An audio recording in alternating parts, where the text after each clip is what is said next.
എല്ലാവർക്കും നമസ്കാരം. എൻ്റെ പേര് ഷൈജു. അപ്പൊ ഞാൻ ഇന്ന് നിങ്ങളുടെ മുമ്പിൽ വന്നിരിക്കുന്നത് വളരെ പ്രധാനപ്പെട്ട ഒന്ന് രണ്ട് കാര്യങ്ങൾ സൂചിപ്പിക്കുവാൻ വേണ്ടിയിട്ടാണ്.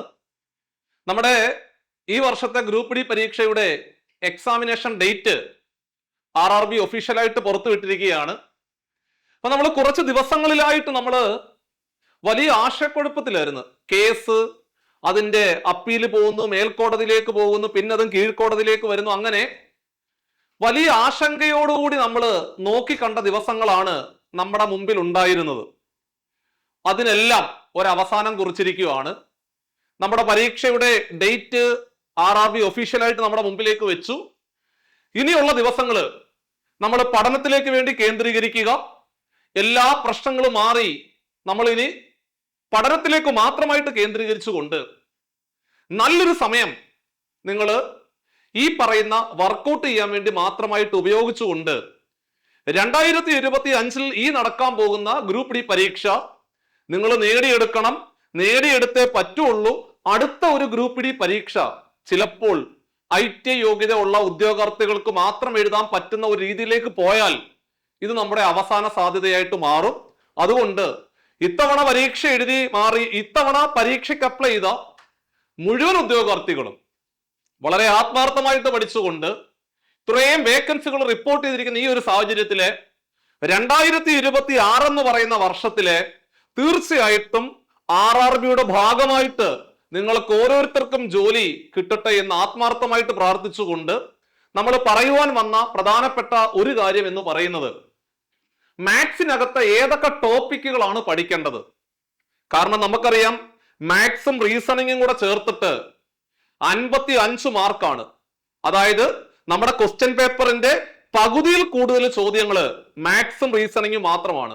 അപ്പൊ ഇനിയുള്ള ദിവസങ്ങള് മാത്സും റീസണിങ്ങും ഏതൊക്കെ ടോപ്പിക്കുകളാണ് പഠിക്കേണ്ടത് എന്ന് പറഞ്ഞുകൊണ്ട് നമ്മുടെ ഓഫീസ് നമ്പറിലാണെങ്കിലും പേഴ്സണലായിട്ടാണെങ്കിലും ഒരുപാട് കുട്ടികൾ ഈ പരീക്ഷ എഴുതുന്ന ഒരുപാട് ഉദ്യോഗാർത്ഥികളാണ് എന്താണ് പഠിക്കേണ്ടത്, മാത്സിന്റെ കാര്യം എങ്ങനെയാണ്, ബാക്കിയെല്ലാം ഞങ്ങൾക്ക് കുഴപ്പമില്ല, പക്ഷെ മാത്സ് ഭയങ്കര ബുദ്ധിമുട്ടാണ്, എന്താണ് പഠിക്കേണ്ടത്, ഏതൊക്കെ മേഖലകൾക്കാണ് പ്രാധാന്യം കൊടുക്കേണ്ടത്, സോ ഇത് ഞങ്ങൾ ആദ്യമായിട്ട് എഴുതാൻ പോകുന്ന പരീക്ഷയാണ് എന്നുൾപ്പെടെയുള്ള എല്ലാ സംശയങ്ങളും ഇപ്പോൾ ക്ലിയർ ചെയ്യാൻ പോവാണ്. മക്കളെ, ആദ്യമായിട്ട് നിങ്ങളോട് എനിക്ക് പറയുവാനുള്ളത് പരീക്ഷയുടെ ഡേറ്റ് എന്ന് പറയുന്നത് നവംബർ 17-ാം തീയതി മുതൽ ഈ പറയുന്ന ഡിസംബറിന്റെ അവസാനത്തെ ആഴ്ച വരെയുള്ള സമയങ്ങളാണ്. സോ അങ്ങനെ 2025 ഡിസംബറിന് മുമ്പായിട്ട് നമ്മൾ ഇത്തവണത്തെ ഗ്രൂപ്പ് ഡി പരീക്ഷ എഴുതി മാറുന്നു. സോ പരീക്ഷ എഴുതുമ്പോൾ പ്രധാനമായിട്ടും ശ്രദ്ധിക്കേണ്ട കാര്യങ്ങൾ. അപ്പൊ ഇനി നിങ്ങളുടെ മുമ്പിൽ എത്ര ദിവസം ഉണ്ടെന്ന് ചോദിച്ചു കഴിഞ്ഞാല് സെപ്റ്റംബറിന്റെ ഒരു 15 ദിവസവും ഒക്ടോബറിന്റെ ഒരു 30 ദിവസവും കിട്ടും. അപ്പൊ 30ഉം 15 45ആയി. പിന്നെ ഒരു 15 ദിവസം കൂടെ കിട്ടും. മൊത്തത്തിൽ ചുരുക്കി പറഞ്ഞാൽ ഒരു 65 ദിവസങ്ങളാണ് നമുക്ക് പരീക്ഷയ്ക്ക് മുമ്പായിട്ട് നമ്മുടെ മുമ്പിലുള്ളത്. എടാ, ഈ 65 ദിവസം നിങ്ങൾ ആത്മാർത്ഥമായിട്ട് ഒന്ന് ശ്രമിച്ചാൽ പോലും ഇത്തവണത്തെ ഗ്രൂപ്പ് ഡി പരീക്ഷ നിങ്ങളുടെ കൈവെള്ളയിലിരിക്കും. സോ അതിനു വേണ്ടിയിട്ട് എന്തൊക്കെയാണ് ചെയ്യേണ്ടത്? പ്രധാനമായിട്ട് നമ്മൾ നോക്കേണ്ടത്, നമുക്കറിയാം മാത്സിനകത്ത് നിന്ന് 25 ചോദ്യങ്ങൾ ക്വസ്റ്റ്യൻ പേപ്പറിനകത്തുണ്ട്. ഓരോ ചോദ്യത്തിനും ഓരോ മാർക്കാണ്. അങ്ങനെ 25 മാർക്ക്. റീസണിങ്ങിനകത്ത് 30 ചോദ്യങ്ങളാണ് ക്വസ്റ്റ്യൻ പേപ്പറിനകത്തുള്ളത്. ഓരോ ചോദ്യത്തിനും ഓരോ മാർക്ക്, അതായത് 30 മാർക്ക്. മാത്സും റീസണിങ്ങും കൂടെ ചേരുമ്പോൾ കൃത്യം 55 മാർക്കായി. പിന്നെ നമ്മൾ നോക്കേണ്ടത് സയൻസ് വിഷയങ്ങളാണ്. സയൻസ് എന്ന് പറയുമ്പോൾ ഫിസിക്സ്, കെമിസ്ട്രി, ബയോളജി മൂന്നും കൂടെ ചേർത്തിട്ട് കൃത്യം 25 ചോദ്യങ്ങൾ ക്വസ്റ്റ്യൻ പേപ്പറിനകത്ത് കാണും. ഇപ്പൊ ചുരുക്കി പറഞ്ഞാൽ 55 25ഉം കൃത്യം 80 മാർക്ക് സെറ്റായി. അപ്പോൾ മാത്സ്, റീസണിങ്, സയൻസ് മാത്രം 80 മാർക്ക് സെറ്റായി.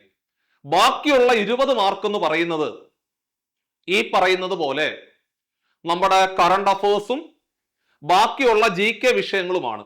അത് 20 മാർക്ക് മാത്രമാണ് നമ്മുടെ മുമ്പിലുള്ളത്. ഇങ്ങനെ 80 20ഉം 100 മാർക്കിന്റെ ഒരു പരീക്ഷയാണ് നമ്മൾ ഇത്തവണ എഴുതുവാൻ പോകുന്നത്. ഇവിടെ പ്രത്യേകം ശ്രദ്ധിക്കേണ്ടത്, നിങ്ങൾക്ക് നെഗറ്റീവ് മാർക്ക് ഉണ്ട്. അതായത് 1/3 ഇവിടുത്തെ നെഗറ്റീവ് എന്ന് പറഞ്ഞു കഴിഞ്ഞാൽ, അതായത് കൃത്യമായിട്ട് പറയുവാണെങ്കിൽ നമ്മൾ 3 ചോദ്യങ്ങൾ തെറ്റിക്കുവാണെങ്കിൽ നമുക്കൊരു മാർക്ക് നഷ്ടപ്പെട്ടു പോകും. അതായത് ആദ്യത്തെ 3 ചോദ്യങ്ങൾ നിങ്ങൾ കൃത്യമായിട്ട് എഴുതുമ്പോൾ നിങ്ങളുടെ അക്കൗണ്ടിലേക്ക് 3 മാർക്ക് വരുന്നു. അതിനുശേഷമുള്ള 3 ചോദ്യങ്ങൾ നിങ്ങൾ തെറ്റിക്കുമ്പോൾ നിങ്ങൾക്ക് അവിടെ 1 മാർക്ക് നഷ്ടപ്പെട്ടുകൊണ്ട് 3 - 1 2 മാർക്കായിട്ട് മാറുന്നു. അപ്പൊ അതുകൊണ്ട് ഈ പരീക്ഷ എഴുതുമ്പോൾ കഴിവിന്റെ പരമാവധി നെഗറ്റീവ് വരാത്ത രീതിയിലെ ഭംഗിയായിട്ട് അറിയാവുന്ന കാര്യങ്ങൾ മാത്രം എഴുതി വേണം മുമ്പോട്ട് പോകുവാൻ എന്ന് ഞാൻ വീണ്ടും ഓർമ്മപ്പെടുത്തുവാണ്. ഇനി ഒരു റാങ്ക് ലിസ്റ്റ് പബ്ലിഷ് ചെയ്യുന്ന സമയത്ത് നിങ്ങൾ പരീക്ഷ എഴുതി കഴിയുമ്പോൾ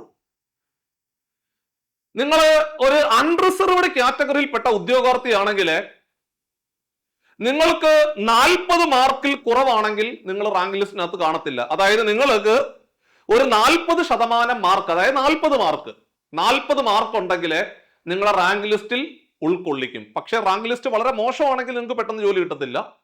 അപ്പൊ അതുകൊണ്ട് നിങ്ങൾ ചെയ്യേണ്ടത് പരമാവധി ഏറ്റവും കൂടുതൽ മാർക്ക് വാങ്ങിച്ചുകൊണ്ട് റാങ്ക് ലിസ്റ്റിന്റെ ആദ്യ ഭാഗത്തേക്ക് നിങ്ങൾ എത്തുക എന്നുള്ളതാണ് ചെയ്യേണ്ടത്. EWS കാറ്റഗറിയിൽപ്പെട്ട ഉദ്യോഗാർത്ഥിയാണെങ്കിൽ 40% എങ്കിലും മാർക്കുള്ളവരെ റാങ്ക് ലിസ്റ്റിൽ പരിഗണിക്കും. അതേപോലെ OBC നോൺ ക്രീമി ലെയറിൽപ്പെട്ട ഉദ്യോഗാർത്ഥികളാണെങ്കിൽ 30% മാർക്ക്, അതായത് 30 മാർക്ക് ഉണ്ടെങ്കിൽ അവരെ റാങ്ക് ലിസ്റ്റിലെ പരിഗണിക്കും. അതിനുശേഷമാണ് ഫിസിക്കൽ എഫിഷ്യൻസി ലിസ്റ്റ് വരുന്നത്. അതിനുശേഷമാണ് നമ്മൾ മെയിൻ റാങ്ക് ലിസ്റ്റ് വരുന്നത്. അതവിടെ നിൽക്കട്ടെ. SC ST കാറ്റഗറിയിൽപ്പെട്ട ഉദ്യോഗാർത്ഥികൾക്ക് 30% മാർക്ക് മാത്രം മതി. അങ്ങനെയാണെങ്കിൽ അവരെ റാങ്ക് ലിസ്റ്റിലെ പരിഗണിക്കും. പിന്നെ വരുന്നതെന്ന് പറഞ്ഞു കഴിഞ്ഞാല് 2 മാർക്കിന്റെ റിലാക്സേഷൻ വരുന്നുണ്ട്. അതായത് അത് PWBD ഉദ്യോഗാർത്ഥികൾക്ക് മാത്രമായിട്ടാണ്. അത് നമ്മൾ പിന്നീട് മറ്റൊരു സെഷനിൽ കൃത്യമായിട്ട് നിങ്ങളെ പറയാം.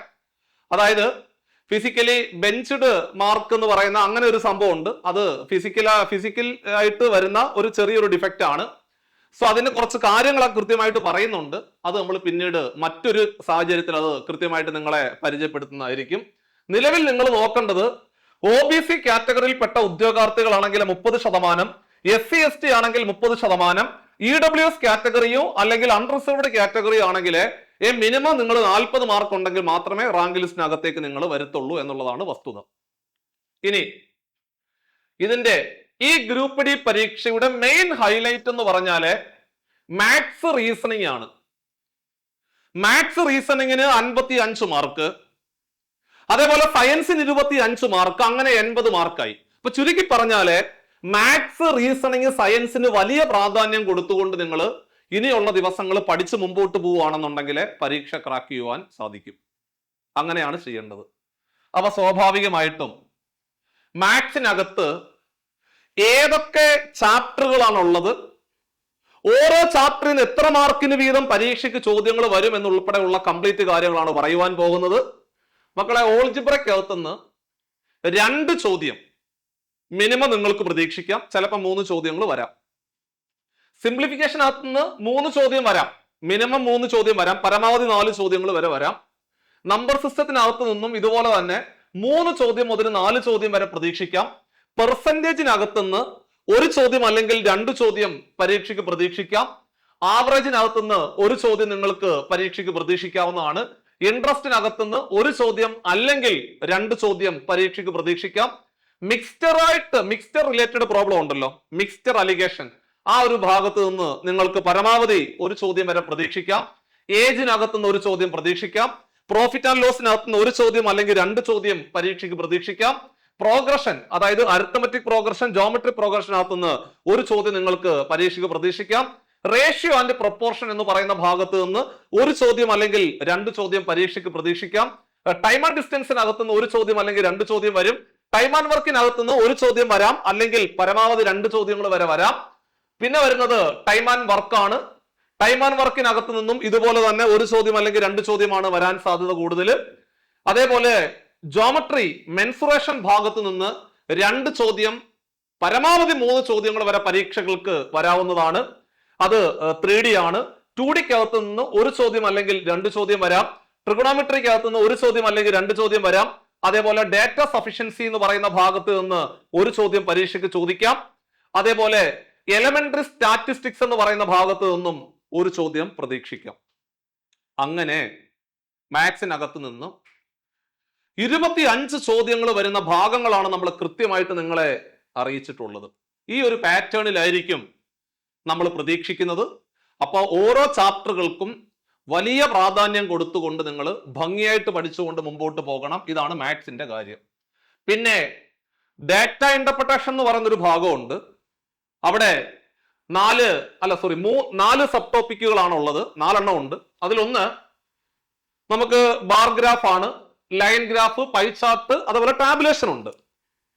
ഈ 4 സബ് ടോപ്പിക്കിൽ നിന്നും പരമാവധി 2 ചോദ്യങ്ങൾ വരെ പരീക്ഷകൾക്ക് നിങ്ങൾക്ക് പ്രതീക്ഷിക്കാം.